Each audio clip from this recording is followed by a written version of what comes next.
o planeta físico que vai mudar. O planeta Terra vai continuar sempre o mesmo. O que tem que mudar são os habitantes deste planeta. Para melhorar. Nós estamos vendo aí, dá a impressão que tudo está pior, né? A cada dia, violência, tudo isso. Mas isso aí é porque está havendo uma mudança muito grande. Está vendo aí, já começou a separação do joio e do trigo.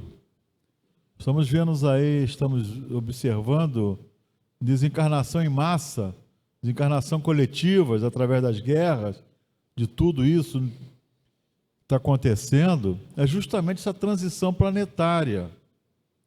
E muitos espíritos que estão querendo reencarnar. Nós temos aqui no planeta Terra, os habitantes, em torno de 6 a 8 bilhões de habitantes encarnados no planeta. André Luiz, ele nos fala que no plano espiritual, de onde ele nos traz notícias, parece que tem 3 a 4 desencarnados para cada um encarnado aqui na Terra. Nós temos 8 bilhões aqui. Há de se supor, numa hipótese, que no plano espiritual, invisível, tenha 32 bilhões. E muitos espíritos estão esperando para reencarnar. Estão querendo reencarnar. Então, para reencarnar, é claro que tem que haver a desencarnação aqui na Terra.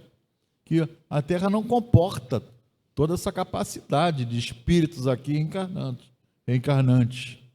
Então, nós temos que aproveitar essa reencarnação para modificarmos. Porque senão, a gente está ocupando vaga. Nós estamos ocupando vaga, tirando a vaga de quem quer vir. Estamos aqui fazendo o quê?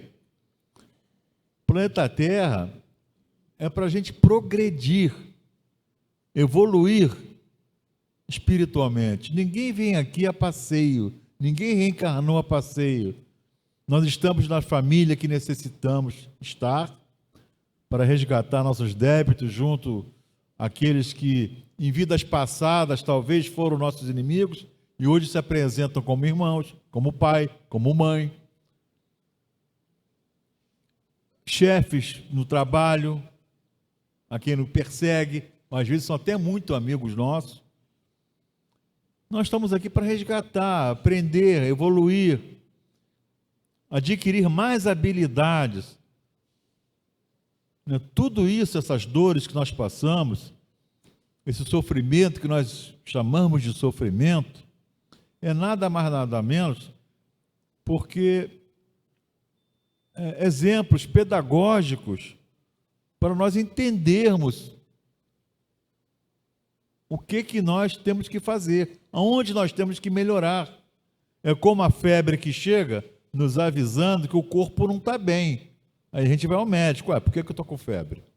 O médico vai passar o remédio.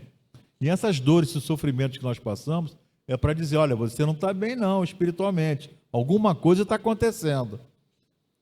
Não está dando certo? É porque você está fazendo errado. Faça o certo para dar certo. Jesus estava na canoa com os pescadores, os seus discípulos, que eram pescadores, a maioria, e Pedro reclamou que estava jogando a rede e não apanhava peixe nenhum. E Jesus falou o quê? Joga para o outro lado. Se esse lado não está dando peixe, joga para o outro. Jogou. E veio o peixe à beça. Então, talvez a nossa rede que a gente está jogando do lado errado. Vamos fazer diferente. Vamos fazer diferente para que tudo dê certo para nós, ou pelo menos a maioria das coisas deem certas para nós. A gente pare de sofrer tanto. E os sofrimentos são causados por nós. Deus não quer ver ninguém sofrer. Ele não colocou aqui para ninguém sofrer. Ele nos criou simples e ignorantes. Nós é que ao longo da nossa caminhada, nossas escolhas erradas vai fazendo com que a nossa caminhada seja mais pesada. A gente vai adquirindo vingança, ódio. Não são todos, claro, né? Mas a maioria. E a gente vai sofrendo com isso, né?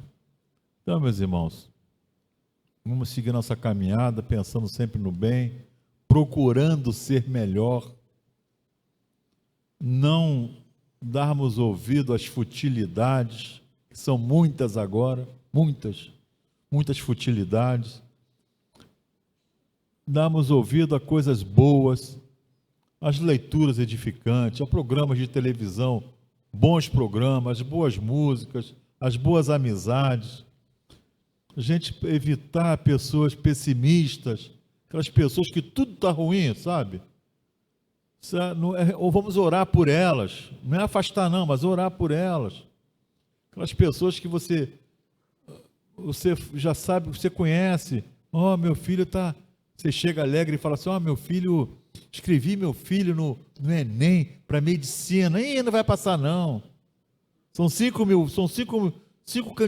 candidatos para uma vaga só, seu filho não passa, já decreta. E meu médico falou que eu estou com uma doença aqui e tal. Ih, meu filho, eu conheço uma que com 5 dias morreu. Aquelas pessoas que sabe, tá tudo ruim. Meu Deus do céu, quem faz o dia bom somos nós, né? Procurar pensamentos positivos. Não quer dizer que tudo está bom, tudo está bom, tudo tá bom. Não é assim, mas pelo menos vibrar sempre no bem. A Joana de Ângeles, que é uma mentora espiritual, espírito desencarnado, mentora do expositor Divaldo Franco, ela fala assim: não está nada bom, mas tudo está certo. Pode não estar nada bom, mas tudo está certo. Entendeu? Aos nossos olhos é assim que se parece.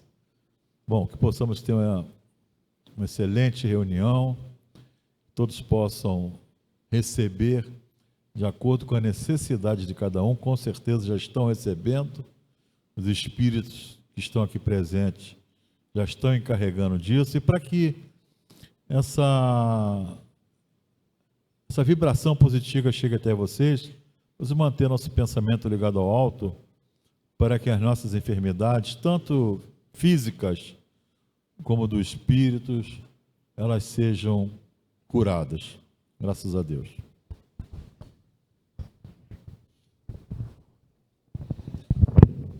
Obrigado, Willy.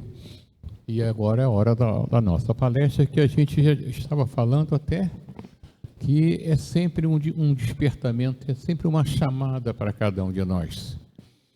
E o tema é extremamente importante, porque como o nosso irmão Willy falou, muitas vezes na hora da mudança, da necessidade da mudança, da compreensão da mudança, né? Muitas vezes nós achamos que as pessoas devem mudar como a gente quer.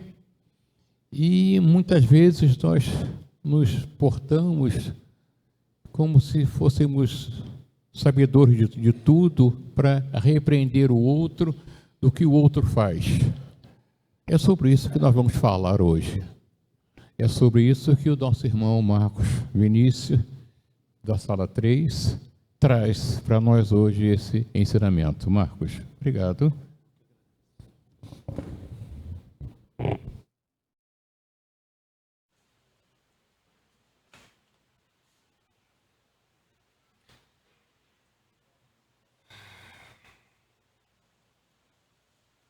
Boa tarde a todos. Feliz de estar de volta aqui a esse momento, um momento que agradeço ao professor Ari pela oportunidade, um tema reflexivo, um tema que nos toca aos nossos corações, um tema que mexe no nosso dia a dia, mexe na nossa família, no nosso trabalho, em todo lugar que andamos e fazemos por onde evoluir, esse tema anda do seu lado. E eu posso dizer que aqui é mais um grande encontro de encarnados, sutis e errantes, unidos num só corpo. a fim de auxiliar e sermos auxiliados por essa egrégora franciscana sobre a égide de Frei Luís. Vamos permutar experiências e adquirir conhecimentos, um convite ao estudo, estudar para aprender, aprender para trabalhar e trabalhar para servir na causa dos bem-aventurados. E por que não lembrar das palavras do Cristo? Conhecereis a verdade e a verdade vos fará livres. Isso está no Evangelho de João, capítulo 8, versículo 32. Digo e repito, a cada estudo, a cada encontro, sou educando. Mas um trabalhador que estuda e tenta colocar em prática a doutrina codificada. E hoje, a tarefa é trazer um tema bem reflexivo: repreender o outro. Isso é uma questão altamente delicada. Como podemos agir diante de circunstâncias, de ações, de posturas que denotem uma boa ou má conduta? Devemos ou não chamar a atenção de alguém por esses comportamentos? Repreender ou não esse irmão? Irmãos, o bem e o mal existem. Já parou para analisar que quando aponto o dedo ao outro, há de se lembrar que os outros 3 dedos voltam à minha direção e o dedão verticaliza no sentido do pontífice? 3 para mim, 1 para o indivíduo e 1 para o pontífice. E aí? Eu errei? Vocês erraram? Podemos corrigir esses erros? Cada situação com a sua peculiaridade. Então, o nosso tema está no capítulo 10, Bem-aventurados que são misericordiosos. Ele milita no item 19 ao 21 do Evangelho segundo o Espiritismo. E Kardec completa o item sobre indulgência, com perguntas a São Luís, que também nos esclareceu. Aliás, o capítulo por si só dita a vereda: bem-aventurados e misericordiosos, porque eles alcançarão misericórdia. Frase ecoada, inclusive, no Sermão da Montanha. Observem, queridos irmãos, a importância da conversão e da mudança de vida. Nos chama a incorporar a compaixão, o perdão que recebemos do Criador e permutá-los uns com os outros. Na pena de Chico Xavier, Emmanuel falou que o homem em geral está muito mais próximo do animal do que do angelical. Não podemos esquecer do mal que ronda e observar, atentos às consequências, para que a gente sinta a vontade de eliminar esse mal de nossas entranhas e de toda a humanidade. Sendo assim, diante de incompreensões ou acusações em torno do próximo, busquemos examinar acontecimentos e pessoas com os olhos da cristandade, reconhecendo a pequenez e a incomensurável grandeza do nosso Mestre e Senhor Jesus. Fossem quais fossem as crises, isso é importante, Jesus jamais perdia o mais alto do padrão da serenidade. Aproveitou o tempo edificando e burilando o ontem, o hoje e o futuro diante dos excessos luminosos objetivos. Trago aqui alguns exemplos da perfectibilidade de Jesus.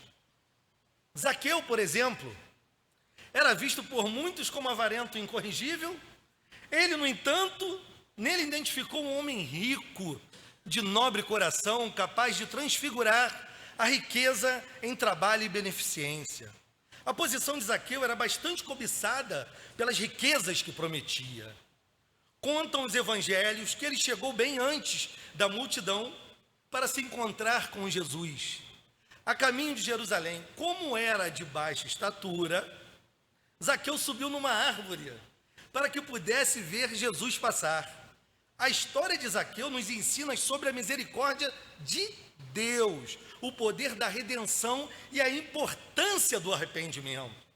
Ela demonstra que Deus está disposto a perdoar e transformar qualquer pessoa, independentemente de seu passado ou das circunstâncias. Em Maria de Magdala, cuja personalidade apresentava a mulher obsediada por 7 espíritos infelizes, reconheceu a criatura decidida a renovar-se e que lhe seria, mais tarde, a mensageira da própria ressurreição. Maria de Magdala, ou Madalena, entregava-se à satisfação dos gozos materiais, à luxúria, à vaidade. Morava em um luxuoso palacete, possuía tudo o que desejava, buscando preencher o seu coração sempre vazio. Ouve falar de um homem que andava por aquela região. E esse homem era Jesus de Nazaré. Escuta o evangelho, acompanha suas pregações e toma-se de profunda admiração por aquele que chamava os homens para uma vida nova. Seus ensinamentos ecoam em sua alma. Quer conhecê-lo, mas sente medo. Será que Jesus a aceitaria? Sabia que pela lei dos homens era uma mulher perdida, que deveria sofrer lapidação em praça pública. Mas como desistir, se seu coração já pressentia os primeiros raios de luz? Enche-se de coragem e vai ao encontro do mestre, sabendo que estaria em Cafarnaum, na casa de Simão Pedro. Jesus a recebe com o amor do pastor ao encontrar a sua ovelha muito amada que estava perdida e a chama pelo nome. Ela abre o seu coração e fala de seu passado, de seus erros, de seus enganos. Ele a aceita como é e a convida no mesmo instante ao recomeço. Ensina-lhe que o verdadeiro amor é aquele capaz que renuncia de si mesmo e do sacrifício por seus irmãos. Maria saía aflita, pois já previa as batalhas interiores que enfrentará. Seu coração, porém, já vibra de alegria, reconhecendo naquele homem o caminho, a verdade e a verdadeira vida. Mais ainda, em Pedro, que o povo definia por discípulo frágil, a ponto de negá-lo 3 vezes, descobriu o amigo sincero que, convenientemente amadurecido na fé do esperançar, lhe presidia o apostolado em formação. Pedro, que tinha um primeiro nome, Simão, era natural de Betsaída, irmão do apóstolo André, pescador, foi chamado pelo próprio Jesus e, deixando tudo, seguiu o mestre. E estando presente nos momentos mais importantes da vida do Senhor, que lhe deu o nome de Pedro. O apóstolo Pedro foi o homem escolhido por Jesus para a tarefa de orientar os demais apóstolos na disseminação de sua doutrina. Depois que ele partisse, claro. Nos dias que se seguiram à crucificação de Jesus, os outros apóstolos cobravam de Pedro o início da tarefa que lhe fora confiada. E em Bartimeu, a multidão enxergava o infortúnio de um cego, ele anotou os obstáculos de um doente, suscetível de ser curado para glorificar a bondade de Deus. Era um mendigo cego que vivia em Jericó.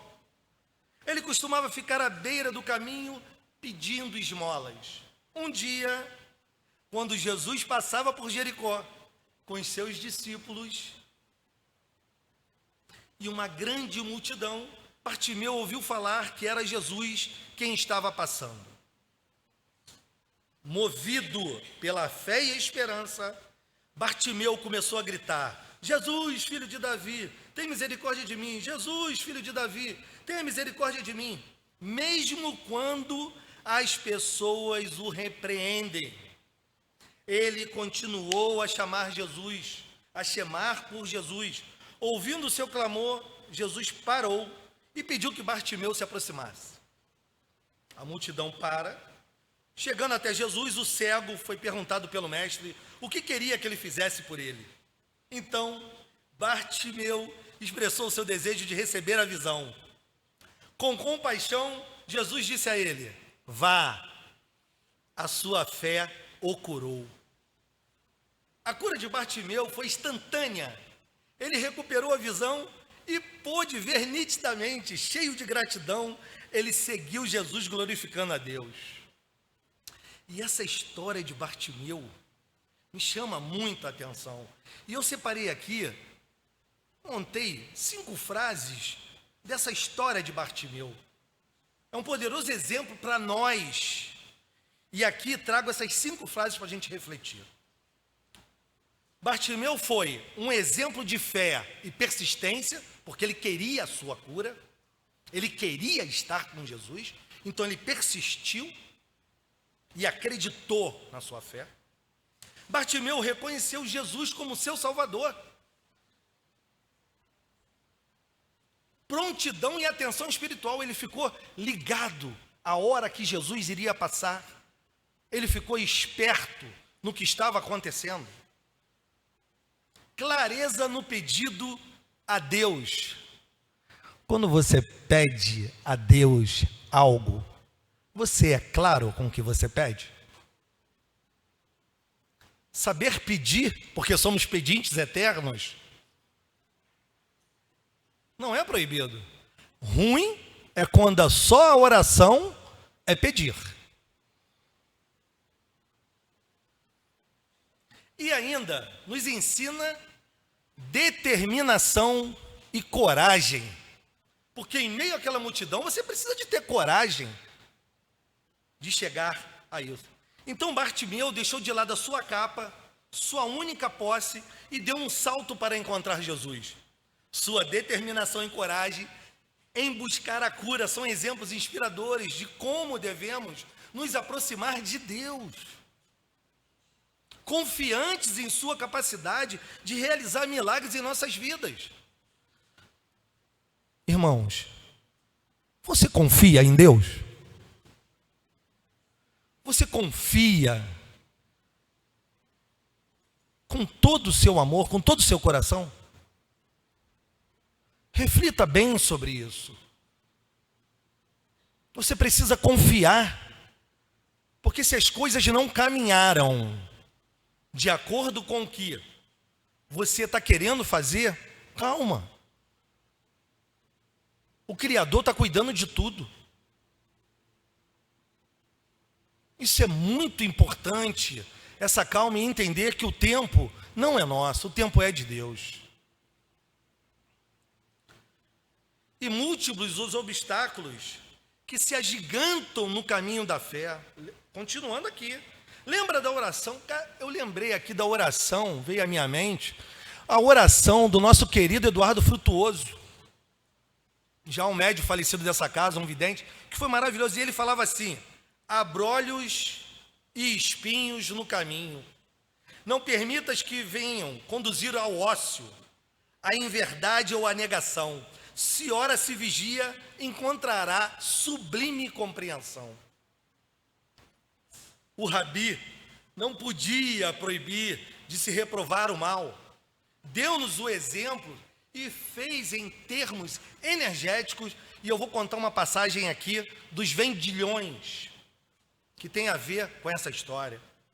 Jesus entrou no templo e expulsou todos os que estavam vendendo e comprando.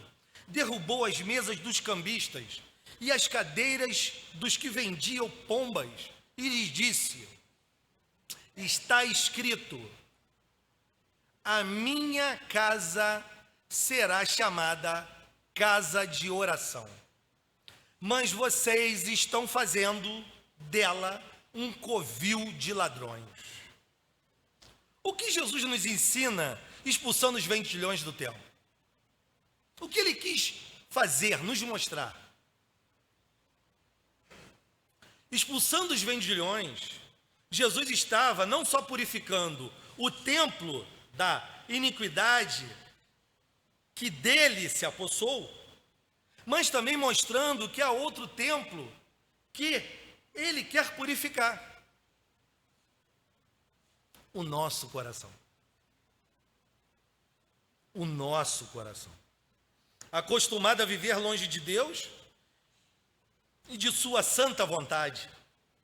Mas que dizer que a autoridade da censura está na razão da autoridade moral daquele que a pronuncia.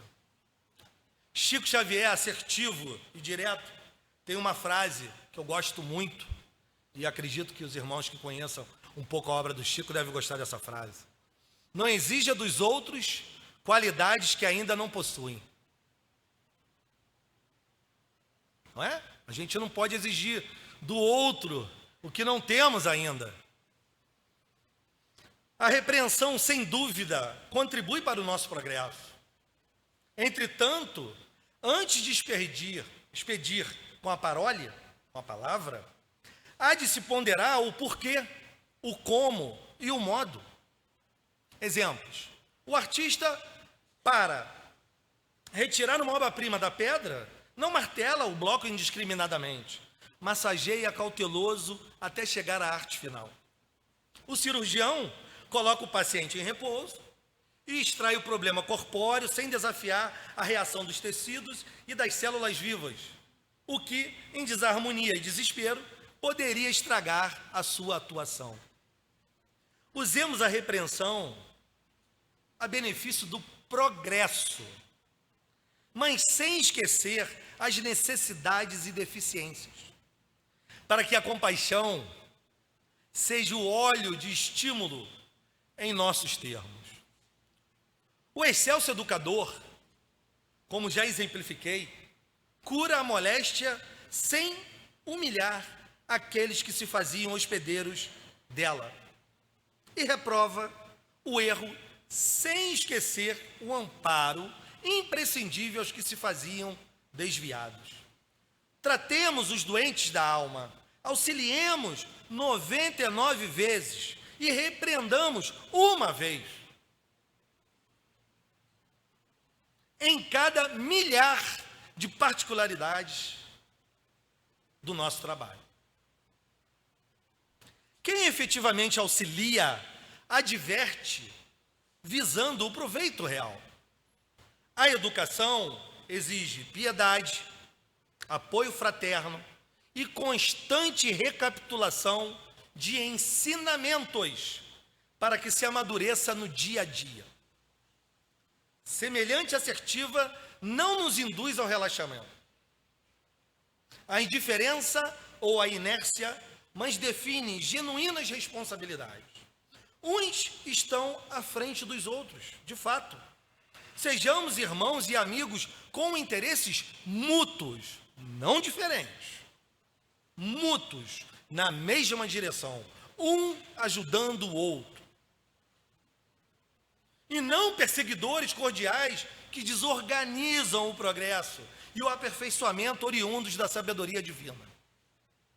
O professor Kardec questiona: é permitido repreender os outros, notar as imperfeições de outrem, divulgar o mal de outrem? E logo em seguida, ele faz uma pergunta minuciosa a São Luís. Isso está no Livro dos Espíritos. E responde, do Evangelho. E responde assim. O codificador pergunta: ninguém sendo perfeito, seguir-se-á que ninguém tem o direito de repreender o seu próximo? Uma pergunta magna. Uma pergunta maravilhosa.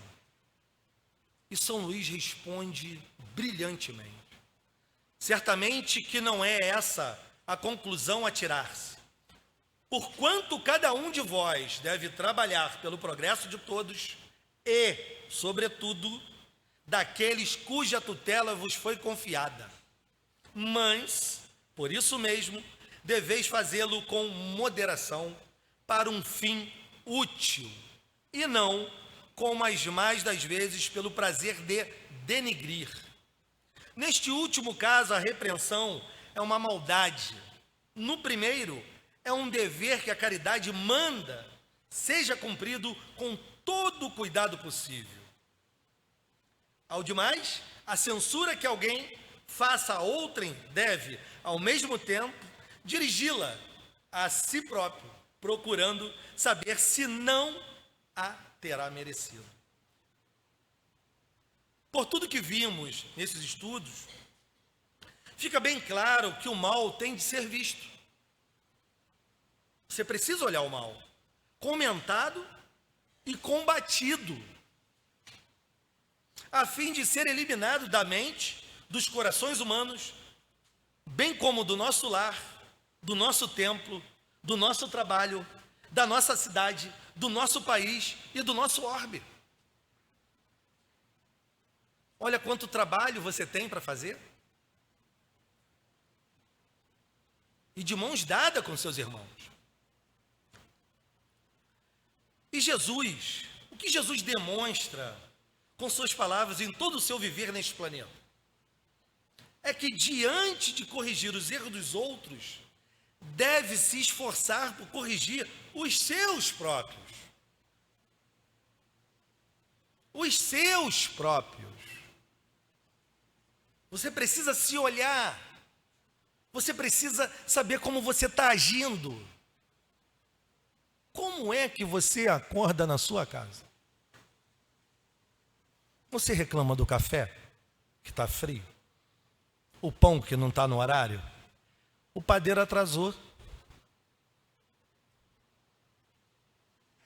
Coisas irão acontecer, erros irão acontecer. São notificações do céu. Estar encarnado é ser testado. Você precisa ser testado. Quem assim o faz, corrigindo seus próprios erros, quem assim o faz, pode tentar esclarecer seus irmãos com a intenção de auxiliar com discrição, sem alarde, sem escândalos, sem imposição, de forma a mostrar a sua verdadeira intenção. Podes vir a conhecer tudo, mas nem tudo pode ser conhecido agora. Marcos, o Evangelho de Marcos, no capítulo 15, versículo 4, nos diz o seguinte, para maior elucidação: Pilatos perguntou-lhe outra vez: nada respondes? Vê de quantos delitos te acusam? Falando a Jesus. Este versículo, que está em Marcos, faz parte do relato do julgamento de Jesus diante de Pilatos. No julgamento, Pilatos perguntou a Jesus se ele era o rei dos judeus. E Jesus respondeu sim. Os principais sacerdotes acusaram Jesus de vários crimes, mas ele não respondeu nada. Pilatos, para acalmar a multidão, soltou Barrabás, um revolucionário que havia cometido assassinato, e entregou Jesus aos soldados romanos para ser crucificado. Então, meus irmãos, mesmo que sejas acusado por ensinar o bem, em muitos casos deve-se silenciar dos ignorantes, mas continuar a sua obra, continuar a sua vida, continuar o seu trabalho, continuar a sua caridade, continuar acreditando na família, no amor, nas pessoas.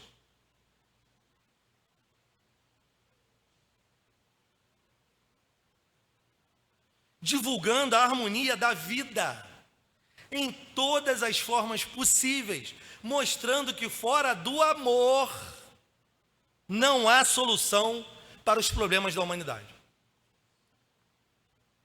E eu tenho certeza que cada um de nós aqui nesse salão passa por uma adversidade, passa por um problema. Então, quando você vem aqui ao lar de Frei Luiz, por favor, quem é que está de primeira vez aqui, por favor, na casa? Levante o dedo. Sejam muito bem-vindos.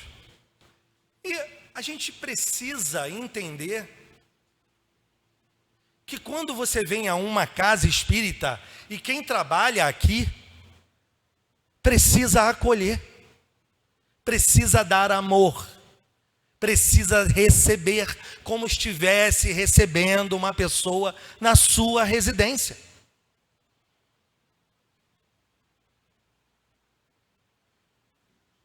Nossos professores nos ensinaram com carinho.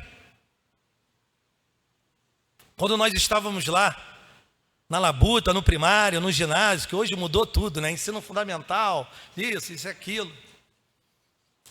E nós éramos acolhidos. E aqui o texto fala isso. Então, se alguém apedrejou você, reze por ele. Se alguém está falando mal de você, silencia. Faça uma oração. Procure se equilibrar. Porque com ódio, com raiva no seu coração, você não vai conseguir resolver nada. Você precisa se acalmar. O seu espírito precisa estar equilibrado para você ter o poder das decisões e com as escolhas certas. Então, se algum momento, esse momento chegar a você, respira, calma. E eu termino aqui essa exposição como colaborador dessa casa com um poema retirado do livro Momentos de Ouro. Isso é um livro do ano de 1945, de Chico Xavier e vários espíritos, né, no livro. E o poema se chama Silêncio. Então eu gostaria que silenciasse agora nesse momento as suas mentes, o seu coração e escute, ouve esse poema. Ouve esse poema. Esse poema se chama Silêncio. Está no livro Momentos de Ouro, de Chico Xavier e outros espíritos. Ele diz assim: quando a palavra não seja estrutura definida, de luz, esperança e vida, nas falas de quem vem e vão, modifica o assunto em pauta, guardando-o no grande arquivo do silêncio claro e vivo, em que pulsa o coração e na escola social que a vida se aperfeiçoa.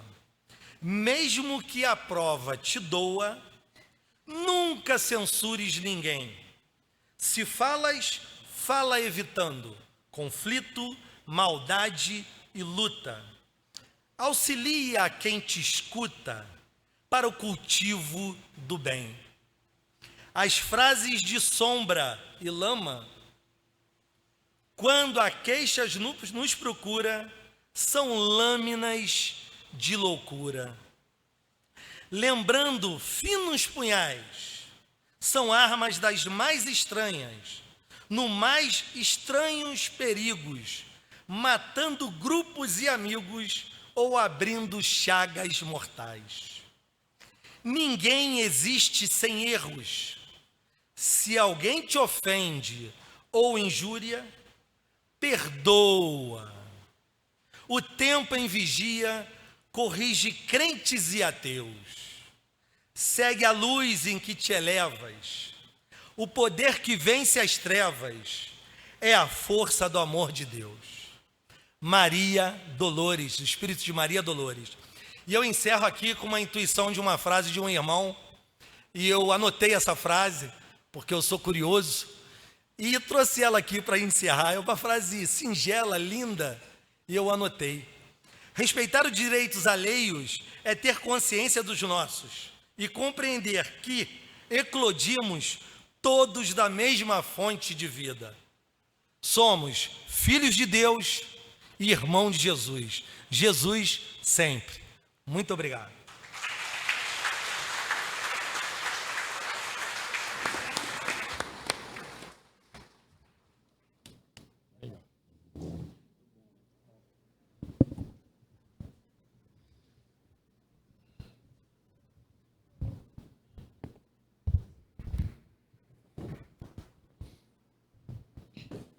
Eu vou pedir agora ao meu irmão Osmar. Pode ser, irmão? Obrigado. Boa tarde, irmãos. Cada dia que a gente chega na instituição, a gente tem sido banhado de tantas orientações. Muito bom. E o tema trazido pelo nosso irmão Marcos hoje deve ser de grande revelação no sentido de como nós estamos utilizando a nossa conduta, do que falamos, do que pensamos, do que indicamos. Mas eu me prendi a alguns raciocínios dele, de uma palestra bem programada, uma palestra bem intuitiva, quando ele falou de Bartimeu, o cego. Ele falou na fé, ele falou de reconhecer o Mestre como Salvador, a clareza no pedido e a determinação e coragem. Como eu disse aos irmãos, eu sou um estudioso dos santos do dia. E hoje um dos santos é uma santa, Santa Águeda, ou Agueda, ou Ágada. E quando ele começou a dizer dessa fé de persistência, essa moça, muito bonita, tinha a promessa de ser noiva de um governador, nome curioso, Quinciano. E por ela ter se dedicado, desde tenra idade, a seguir Jesus, ela não suportou o convite do casamento. Foi mutilada, a história é muito complexa, que não vem ao conto descrever aqui. Mas dentro das situações em que ela passou, é como o nosso irmão falou de Bartimeu. Ela sempre reconheceu o Mestre como Salvador. Nós, infelizmente, quando chegamos a uma instituição religiosa, na grande maioria, viemos pela algia. E quando reconhecida a cura, a melhora, ou então o insucesso, também na grande maioria, a gente deserta e não continua. Porque quando somos testemunhas de que por aqui chegamos adoecidos e ficamos curados, e estamos prontos para entender que somos alavanca de futuros irmãos, como a palestra de Marcos hoje, a gente pensa em Bartimeu, em Águeda, quando ele fala na clareza do pedido. Quando a gente pede ao mestre, pede aos grandes mentores, a Frei Luiz, tem que saber se de fato aquilo que pedimos começa no nosso comportamento, na nossa mudança interna, na nossa tentativa, não ser angelitude, não ser angelical, mas nos aproximar dessa irmandade que aqui a gente aprende toda vez que estamos em reunião. E ele falou aqui, o Marcos, confia em Deus, segue o Senhor. Ele falou no tempo, a história e os obstáculos. Toda instituição religiosa tem altos e baixos, tem épocas de muita harmonia e épocas de muitos milindres. E nesses milindres, o Marcos também usou uma palavra aqui do verso de Maria Dolores, quando ele falou das lâminas da loucura. O processo obsessivo, eles nos circundam, a todos, sem exceção, aos médiuns, aos que vêm pela primeira vez, aos que estão aqui em tratamento. Mas quando o Marcos fala dos vendilhões e da casa da oração, da purificação da igreja e do nosso coração, é o intuito primordial de estarmos aqui reunidos. Repito, não porque procuramos os nossos sará. Procuramos equilíbrio, sim. O Mestre nunca nos prometeu a cura. Ele disse-nos que aliviaria as nossas aflições. Mas disse também que a gente amasse um ao outro diante do tema repreender os outros irmãos. E o Mestre também falou sobre o nosso conhecimento, a nossa instrução. A nossa instrução não é a titulação daquilo que somos lá fora, é a instrução de entender o maior significado do processo encarnatório, porque por aqui estamos, por aqui passamos e por aqui estamos construindo ou destruindo. Quando construímos, levaremos na nossa bagagem exclusivamente sensibilidades amorosas. Quando somos desarmonizados, quando somos desequilibrados, intoxicamos o nosso perispírito e vamos carregar insolvência do amor que o Cristo nos ensinou. Quando o nosso palestrante falava, até escrevi aqui,